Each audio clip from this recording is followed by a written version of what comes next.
que é o pastor Charles Fox Parham, também era maçom, tá bom? Então eu não estou fazendo esse vídeo para que você saia da igreja, eu não estou fazendo esse vídeo para atacar a maçonaria ou outras denominações, ou a minha própria denominação de origem, nada disso. Estou apenas... Bom, continuando ainda nessa mesma batida, aquele vídeo que a maioria de vocês aqui já viu, a apresentação de 2 pastores presbiterianos e que são maçons, e eles falam com a maior naturalidade. Começa a ver no mundo, né, uma abertura para isso. Gente, olha só, eu quero falar sobre essa inclusão e sobre esse acolhimento da maçonaria aos evangélicos. Tem um monte de pergunta, mas eu vou focar nisso, senão não vai dar tempo mesmo de eu fazer tudo, então vamos lá para o seletivo. Como é que é esse acolhimento? Vamos lá. Veja bem, nós tivemos na história da inserção do protestantismo no Brasil, inicialmente 3 grandes momentos. O primeiro, 1555, com a chegada dos franceses aqui na Baía da Guanabara e os holandeses no 1630 no Recife. Algo na época da colonização. Depois, em 1823, que chegam os imigrantes alemães, a igreja luterana, etc. E tal. Mas o protestantismo que se insere no Brasil, que permanece, é o que chega a partir de 1850. Igreja presbiteriana, 1859. Então são os presbiterianos, batistas, metodistas, congregacionais e episcopais. Esse protestantismo vem dos Estados Unidos. E depois, numa segunda época, a partir de 1900, os pentecostais, etc. Eu ousaria a fazer uma afirmação aqui também muito polêmica, mas eu faço com conhecimento histórico.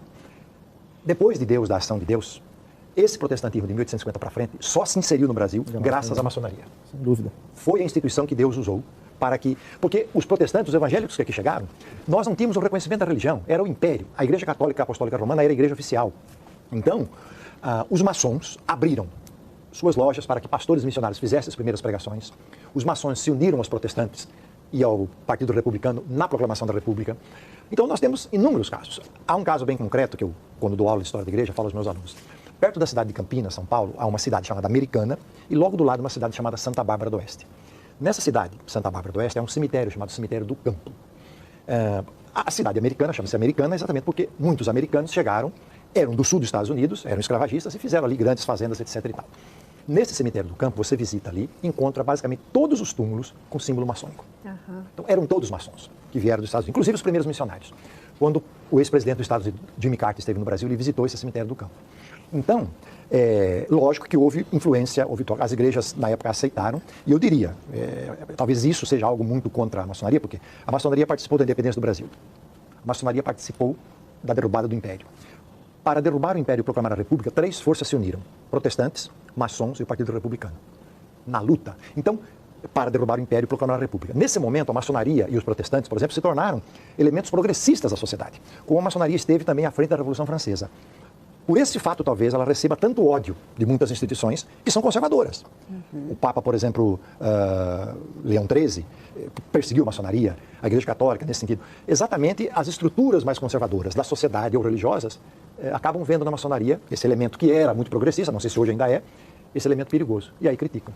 Mas há uma profunda relação entre a inserção do protestantismo brasileiro, a Igreja Evangélica, e essa união com a maçonaria. É uma palavra que muitas vezes se associa à maçonaria, é conspiração. Exato. Né? Conspiradores estão ali para derrubar o império, para fazer não sei o quê, para fazer não sei o quê. E aí cria também esse tipo de impacto, né? Impacto social, impacto de mobilização e causa toda essa questão. Né? Então, Celeste, é uma questão importante, né? Eu estava aqui ouvindo o pastor. Se nós pensarmos hoje nos países com um número de maçons maior, né? Nós estamos falando exatamente dos países protestantes. Os Estados Unidos, por exemplo, é o grande país com um número maior de maçons no mundo, né? Então, assim, há uma relação histórica entre o cristianismo e a maçonaria, e essa ideia de que a maçonaria compete com a igreja, ela é uma ideia muito equivocada, ela é uma ideia que está presente, eu diria, na mente de alguns evangélicos que não conhecem a maçonaria. A maçonaria não tem essa pretensão.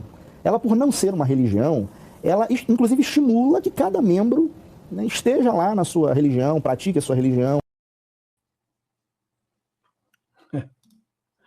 Tá vendo, pessoal? Aí eu pergunto, vai ser fácil ou não a implantação da marca? Deixa eu apagar que estou com muita luz. Vai ser fácil ou não a implantação da marca? Tá vendo? Pessoal, tudo isso que está sendo mostrado aqui é o resumo, hein? É o resumo. Resumo sobre a história das igrejas evangélicas no Brasil. E eu não fui muito a fundo, não. Algum material eu já tinha. O depoimento desse pastor Batista eu peguei hoje. O vídeo do Neemias eu peguei hoje também. E coaduna com tudo aquilo que vem sido dito aqui ao longo dos anos.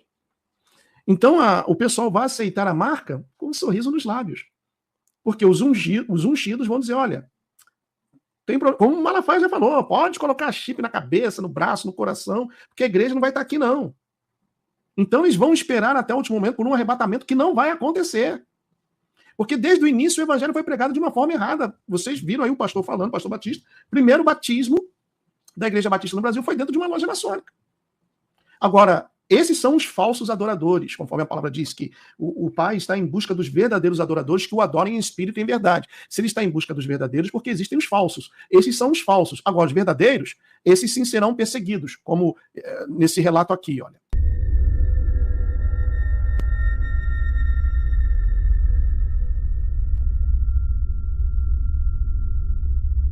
Mas quando eu olho a conjuntura, eu vejo políticos fazendo conchavos com esses desgraçados 25% da população. Esse povo é um povo completamente, eu não vou dizer cego, mas convencido de que o que isto aqui diz é verdade. E eles são convencidos disso em suas igrejas. E eles não largam a fé. Eles têm um poder de projeto, os fundamentalistas religiosos, esses desgraçados, eles têm um poder político de projeto que só está se consolidando. Eu quero dizer ao Jean que estou aqui para te ajudar também na dessacralização do casamento, viu? Casamento civil igualitário vai dar muito trabalho, porque essa desgraça dessa palavra está eivada de sentimento cristão. Tem que passar pela religião. Tem que passar pela desconstrução dessa base judaico-teológica, que tem que desconstruir todos esses valores mofados que nós aprendemos até aqui. Sem a desconstrução da cultura judaico-cristã, nesse sentido, talvez trazer trazer um novo tipo de cristianismo, nós não vamos conseguir. Assim como eu não deixo de ser gay na igreja, na padaria, no Congresso Nacional, o professor que é cristão, esse cara e essa mulher também não deixam de ser cristãos no espaço público ou na escola.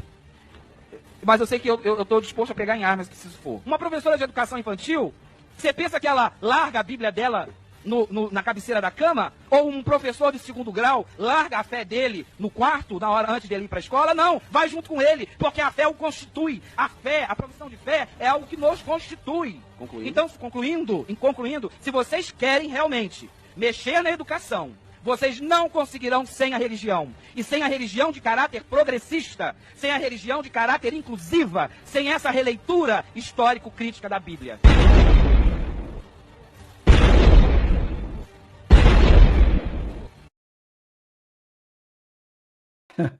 Tá aí, né? Viu o ódio que o cara fala dos cristãos, dos verdadeiros? Então, tem que mexer na religião, tem que mexer na educação, porque senão eles não vão conseguir. E eles estão conseguindo, mano. Eles estão conseguindo. Dominaram a educação, infiltraram-se nas igrejas, pregam um evangelho vagabundo, através de pastores vagabundos, mentirosos, e os evangélicos estão sendo acuados. Olha o que eles fizeram com a educação. Eu já te disse, companheiro, e estamos tranquilos com relação a isso. Eu diria que 90% da educação está totalmente no nosso controle. Resta uma única minoria, que coincidentemente são cristãos que fazem apenas barulho, mas eles se calam. Afinal, 7 a cada 10 cristãos que entram para dentro do nosso sistema de educação, nossas excelentes universidades, acabam, no final das contas, passando para o nosso lado. Quando eu olho, sinto muito orgulho. Devo confessar para você uma coisa. Fizemos um excelente trabalho. Já não há quase mais nenhum professor de oposição. Estão quase todos do nosso lado, cumprindo a missão, lutando pela causa, defendendo o sistema.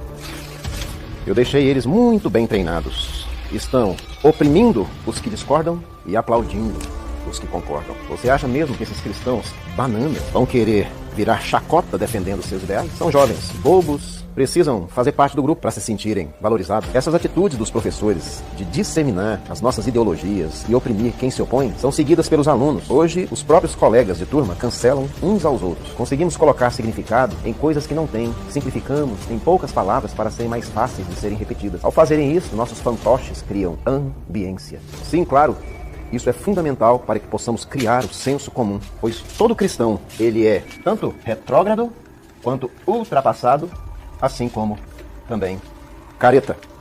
Aqueles que se opõem, nós colocamos no paredão. Literalmente. Por exemplo, Falou que não concorda com o movimento LGBT, a gente já taxa como homofóbico. Porque dessa forma, todo o restante esquece que se trata de uma pessoa. Fazem o que tiverem que fazer simplesmente para acabar com o infeliz. Às vezes a pessoa nem é homofóbica, mas é mais fácil atacar um homofóbico do que o João, por exemplo. E eu confesso uma coisa, eu estou muito surpreso. Surpreso com o trabalho que temos feito e com o número de pessoas que têm nos ouvido cegamente. Muitos pais nem percebem o que está acontecendo, deixam seus filhos sozinhos nessa batalha, e é justamente por isso que ela precisa ser silenciosa, invisível. Tá vendo, pais?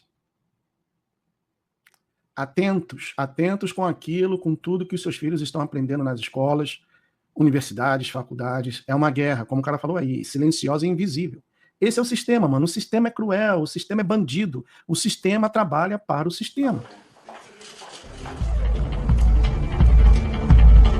Agora me responde uma coisa. Quem você acha que sustenta isso? E custa caro. Muito caro. O sistema é muito maior do que eu pensava. Não é à toa que os traficantes, os policiais, os milicianos matam tanta gente nas favelas. Não é à toa que existem favelas. Não é à toa que acontece tanto escândalo em Brasília, que entra governo, sai do governo, a corrupção continua. Para mudar as coisas, vai demorar muito tempo. O sistema é foda. Ainda vai morrer muito inocente. Bom, pessoal, eu vou ficando por aqui. Grande parte do material que eu separei eu pude apresentar para vocês. E eu incentivo que vocês procurem, pesquisem, para ver se o que foi mostrado aqui é conversinha fiada, é mentira ou é a verdade. Baseado em tudo isso que a gente viu, de fato estamos vivendo a era da igreja de Laodiceia, a igreja morna. A igreja morna, ou melhor, tanto aqui nos Estados Unidos quanto aí no Brasil, o evangelho que foi pregado sempre foi um evangelho morno, infelizmente. Quero agradecer a presença de todos, os moderadores, as pessoas que estão acompanhando até agora. Muito obrigado aí a Priscila Oliveira, chefinha marcando presença aí também. Dario Rodrigues. Pessoal, eu não posso mandar esses vídeos porque os nossos grupos no Telegram estão fechados, né? Para evitar problemas, vocês sabem por quem. Por causa de quem, tá bom? Tomara que depois dessa você não precise fazer um novo canal.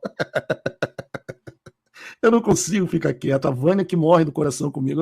Eu não consigo ficar quieto. Silvana Vicentini, estamos cercados pelo sistema que nós mesmos deixamos se criar debaixo do nosso nariz. Isso mesmo. Infelizmente, pessoal. Infelizmente. Por favor, compartilhem essa live nos grupos que vocês ainda participam. Eu vou mandar essa live aqui para um montão de gente. Vou mandar para um montão de pastores pré-tribulacionistas. Vão me bloquear, vão me amaldiçoar, mas eu quero que eles também conheçam a verdade. Gente, amiga, beijão no coração, um forte abraço, boa noite a todos. O Preto tá com fome agora, Marcinha já fez ali um boi raladinho com ovo cozido e macarrão, que para quem não sabe é o meu prato